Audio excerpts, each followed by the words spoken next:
எந்தன் ஜெப வேளை உம்மை தேடி வந்தே. இப்போது சமாதான ஏஜி சபையின் தலைமை போதகர் பாஸ்டர் ஆர் கிளாரன்ஸ் மருதையா அவர்கள் தேவனுடைய செய்தியை கொண்டு வருவார்கள். கிறிஸ்துவுக்கு அன்பானவர்களே, இந்த நாளிலேயும் இந்த ஊடகத்தின் மூலமாக உங்களை சந்திப்பதில் மகிழ்ச்சி அடைகிறேன். ஆண்டுடைய அளவற்ற கிருபையினாலே 2025 இந்த ஆண்டினுடைய 9 மாத காலம் பத்திரமாய் பாதுகாத்து 10வது மாதத்தின் முதல் நாளை காண செய்த மகா பெரிய தேவனுக்கு, எஜமானனுக்கு, ராஜாதி ராஜாவுக்கு, கர்த்தாதி கர்த்தருக்கு நாம் அதிகமாக நன்றியும் துதிகளையும் ஸ்தோத்திரங்களையும் ஏறெடுப்போமாக. ஒவ்வொரு மாதமும் நாம் வாக்குத்தத்த வசனங்களை வைத்து தியானித்து அந்த மாதத்தை வெற்றிகரமாக அவருக்கென்று வாழ்வதற்கு கர்த்தர் கிருபை செய்கிறார். அதற்காக ஆண்டவருக்கு நன்றி சொல்ல கடமைப்படுகிறோம். இந்த மாதத்திலையும் கர்த்தர் நமக்கு தரக்கூடிய வார்த்தை என்னவென்றால், வெளிப்படுத்தின விசேஷம் 2ஆம் அதிகாரம் 7ஆம் வசனம் வாசித்து, ஆவியானவர் சபைகளுக்கு சொல்லுகிறதை காது உள்ளவன் கேட்க கடவன். அன்பின் சீசனாகிய யோவான் பத்மோ எனப்பட்ட ஒரு தீவிலே நாடு கடத்தப்பட்டவனாக இருந்த பொழுது அவன் தனிமையிலே இருந்தான். அவனுக்கு அப்பா இல்லை, அம்மா இல்லை, பாஸ்டர் இல்லை, சபை மக்கள் இல்லை, யாரும் இல்லாத இடத்தில் தனித்தவனாக ஆண்டவருடைய சமூகத்தில் அவன் தன்னை அர்ப்பணித்தவனாய் காணப்பட்டான்.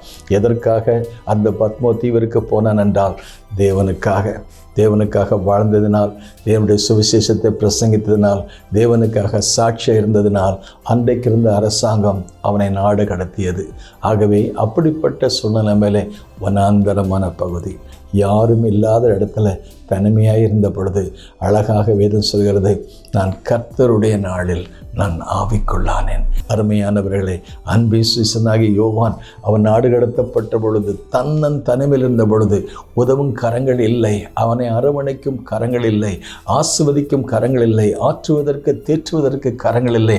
ஆனால் ஆவியானவர், ஆண்டவருக்கு ஸ்தோத்திரம், இயேசு உலகத்தில் இருந்த பொழுது தன்னுடைய பணியை ஊழியத்தை நிறைவேற்றி அவர் பரலோகத்துக்கு செல்வதற்கு முன்பதாக யோவான் சுவிசேஷம் 13ஆம் அதிகாரத்திலே ஆண்டவர் சொன்ன ஒரு வார்த்தை என்னவென்றால், என்னுடைய ஊழியத்தை நான் நிறைவேற்றி, என் பிதாவுடைய சித்தத்தை நிறைவேற்றி, நான் எனக்கு கொடுத்த திட்டத்தை நிறைவேற்றி நான் பிதாவிடத்தில் போகிறேன்.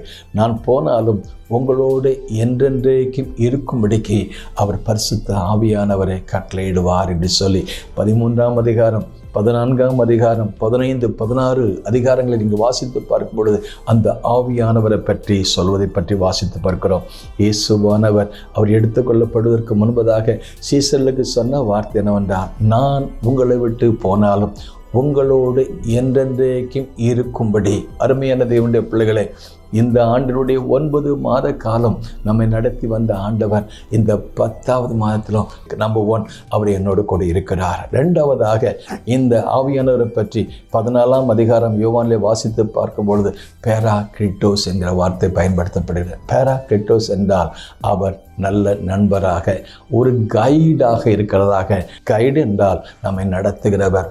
வெளி தேசங்களுக்கு நாம் புறப்பட்டு போகும்போது, நாம் முன்ன பின்ன முகமறியா தேசத்துக்கு போகும்போது நம்ம தேசத்தை வழிகாட்ட எங்கே என்ன இருக்கிறது, குறிப்பாக இஸ்ரவேல் நாட்டுக்கு போகும் பொழுது அந்த இடத்தை நன்கு அறிந்த ஒருவர், அவர் நன்கு பழகின ஒருவர் நமக்கு முன்னே போய், இதுதான் அந்த இடம், இதுதான் அந்த இயேசு பிறந்த இடம், இயேசு வளர்ந்த இடம், இயேசு 5 அப்பம் 2 மீனை கொண்டு 5000 பேருக்கு ஆகாரம் கொடுத்த இடம் என்று சொல்லி அந்த கைடு நமக்கு முன்னே போய் கைட் பண்ணுவார். இதே மாதிரி இந்த 10வது மாதத்தில் நிச்சயமாய் நம்மை நடத்து 10 மடங்கு பெருக செய்வாராக. வேதத்திலே வாசித்து பார்க்கும் பொழுது மோசையை பற்றி சொல்லும்போது, மோசையுடைய வாழ்க்கையில் 10 கட்டளை கத்த கொடுத்தார் என்று சொல்லி வாசித்து பார்க்கிறோம். இந்த மாதத்திலையும் ஆண்டவரிடத்திலிருந்து பல வார்த்தைகளை, வாக்கு தத்தங்களை 10 மடங்காக நீங்கள் பெற்று இப்பொழுது இருக்கிறதை பார்க்கலாம் 1000 மடங்கு பெருகுவென்று சொன்ன போல ஆண்டவர் 10 மடங்கு 20 மடங்கு 100 மடங்காக பல மடங்காக பெருகுவதற்கு கர்த்தர் நமக்கு கிருபை செய்வாராக. புதிய ஏற்பாட்டை சொல்லி வாசித்து பார்க்கும் பொழுது 10 கனிகளை பற்றி வாசித்து பார்க்கிறோமே. 5 பேர் புத்தி உள்ளவர்களாக இருந்தார்கள், 5 பேர் புத்தி இல்லாதவர்களாக இருந்தார்கள். அந்த 10 பேரிலையும் நாம் நல்ல புத்தி உள்ளவர்களாக இருக்க கர்த்தர் நம்ம சரியான பாதையில் நடத்த நாம் ஒப்பு கொடுப்போமாக. இயேசுவிடத்தில் வந்த 10 குஷ்டங்களை பற்றி சொன்னார். ஆகவே ஆகவே 10 பேர் சுகம் பெற்றார்கள், ஒருவன் மட்டும் நன்றியுள்ளவனாய் காணப்பட்டான். ஆகவே ஆவியானவர் சபைகளுக்கு சொல்கிறதை காதுள்ளவன் கேட்க கடவன். நம்ம கூட இருக்கிறவர், நம்மை நடத்துகிறவர், நமக்கு நண்பராக, நமக்கு கைடாக இருக்கிறவர். ஆண்டவர் ஏசாயாவில் 58:11 சொல்கிறார், கர்த்தர் நித்தம் உன்னை நடத்தி மகா வறட்சியான காலங்களில் உன் எலும்புகளை நிலமுள்ளதாக்குவார். நீ நீர்ப்பாய்ச்சல் நட தோட்டத்தை போல வற்றாத நீரூற்றை போல இருக்க கர்த்தர் நம்மை நடத்துவாராக. நிச்சயமாகவே நமக்கு போதுமானவராயிருந்து நமக்கு உண்ண உணவும் இருக்க இடமும் தந்து நம்மை நடத்துவார். ஆவிக்குரிய வாழ்க்கையிலையும் பூமிக்குரிய வாழ்க்கையிலையும் கர்த்தருக்காக வாழ கர்த்தர் கிருபை செய்வாராக. கர்த்தருடைய சத்தத்தை கேட்போம், கர்த்தருடைய பிரசன்னத்தை உணர்வோம், கர்த்தருக்காக வாழ்வோம். கர்த்தர் இந்த மாதத்தில் பெரிய காரியங்களை செய்வார். May God bless you. எந்தன் ஜெப வேளை உம்மை தேடி வந்தே, தேவா பதில் தாருமே.